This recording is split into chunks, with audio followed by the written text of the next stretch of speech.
আল্লাহ পাক বলছেন ওই যে আমানতের যারা হকদার, আমানতের যারা হকদার এখানে হলো নেতৃত্ব, এই নেতৃত্বের যারা হকদার তাদের নিকট তোমরা কি করো? নেতৃত্ব দান করো, নেতৃত্ব অর্পণ করো।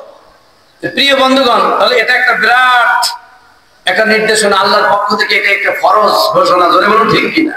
তাহলে নেতা নির্বাচন করতে হবে, ওই নেতা হওয়ার যে যোগ্য, নেতা হওয়ার জন্য যে পারফেক্ট, তাকেই নেতা বানাতে হবে, জোরে বলুন ঠিক কিনা?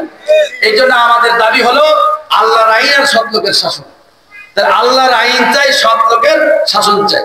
আল্লাহর আইন যদি থাকে, সৎ লোকের শাসন না থাকে, তাও ইনসাফ কায়েম হবে না, জোরে বলুন ঠিক না ঠিক?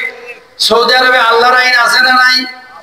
আছে, কিন্তু সৎ লোকের শাসন নাই, যার কারণে প্যালেস্টাইন আজকে বিপদে আছে না নাই? ৭৫ বছর ধরে মার খাচ্ছে, ধরে বলুন ঠিক কিনা?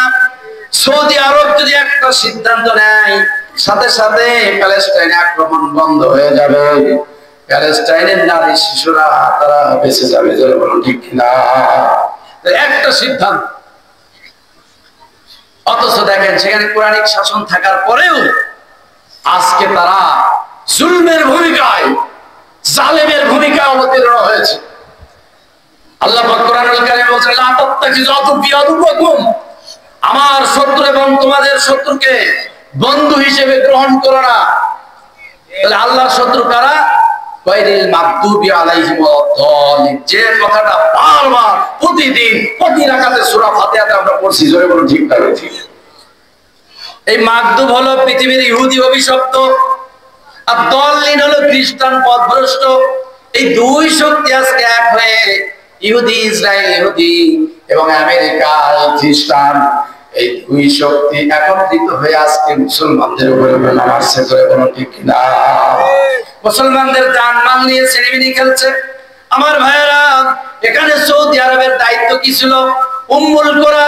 সৌদি জনপদকে উম্মুল কোরা বলা হয়। উম্মুল মানে মা, আর কোরা মানে জনপদ, অর্থাৎ সমস্ত জনপদের জননী হলো সৌদি আরব, মক্কা মুকাররমা, জোরে বলুন ঠিক কিনা? আল্লাহ পাক উম্মুল কোরা বলেছেন। আমার ভাইরা, আমরা দেখি মায়ের দায়িত্ব কি? সন্তানকে হেফাজত করা, সন্তানকে রক্ষণাবেক্ষণ করা, তার যাবতীয় চাহিদা পূরণ করা, এটা হলো মায়ের দায়িত্ব, জোরে বলুন ঠিক কিনা? তদ্রূপ সন্তান তুল্য পৃথিবীর সমস্ত রাষ্ট্রগুলো সন্তান তুল্য, আর মা তুল্য রাষ্ট্র হলো মক্কাতুল মুকাররমা অর্থাৎ সৌদি আরব। তাদের দায়িত্ব হলো পৃথিবীর সমস্ত সন্তান তুল্য রাষ্ট্রগুলোকে হেফাজত করা, তাদের দায়িত্ব সব বহন করা ওই সৌদি আরবের দায়িত্ব, জোরে বলুন ঠিক না ঠিক? এই জন্য ভাইরা, ওখান থেকে অর্ধ জাহান শাসন করা হয়েছে। ওমর ফারুক রাদিয়াল্লাহু তাআলা অর্ধ পৃথিবী শাসন করেছে। ওসমান রাদিয়াল্লাহু তাআলা ওখান থেকেই সারা পৃথিবীর মানুষের অভাব, অভিযোগ, দুঃখ, অত্যাচার তিনি দূর করেছেন, জোরে বলুন ঠিক কিনা? আজকে সৌদি আরব ব্যর্থ। সেখানে কোরআনিক শাসন আছে, কিন্তু সৎ লোকের শাসন নাই। তাদের রাজতন্ত্র গদি টিকিয়ে রাখার জন্য তারা ইহুদি এবং খ্রিস্টানদের সাথে তারা আদাব করেছে, জোরে বলুন ঠিক কিনা? এই জন্য শুধু কোরআনিক শাসন থাকলেই হবে না, সৎ লোকও থাকা লাগবে, জোরে বলুন ঠিক না ঠিক? এই জন্য সৎ লোক থাকতে হবে এবং আল্লাহর বিধান থাকতে হবে। আবার দেখেন, যেখানে সৎ লোক আছে, আল্লাহর বিধান নাই, সেখানেও অনিয়ম, দুর্নীতি, সেখানেও অবিচার আছে না নাই? আছে না নাই? পৃথিবীতে অনেক সৎ শাসক আছে, অনেক ভালো নেতৃত্ব আছে, কিন্তু আল্লাহর বিধান না থাকার কারণে সেখানে ফ্রি সেক্স আছে না নাই? আছে না নাই? মদ আছে না নাই? অবিচার আছে না নাই?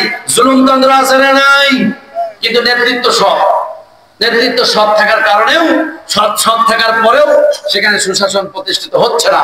এই জন্য দরকার হলো সৎ নেতৃত্ব এবং আল্লাহর আইন, দুইটাই লাগবে, জোরে বলুন ঠিক কিনা? আল্লাহর আইন চাই সৎ লোকের, জোরে বলুন আল্লাহর আইন চাই সৎ লোকের।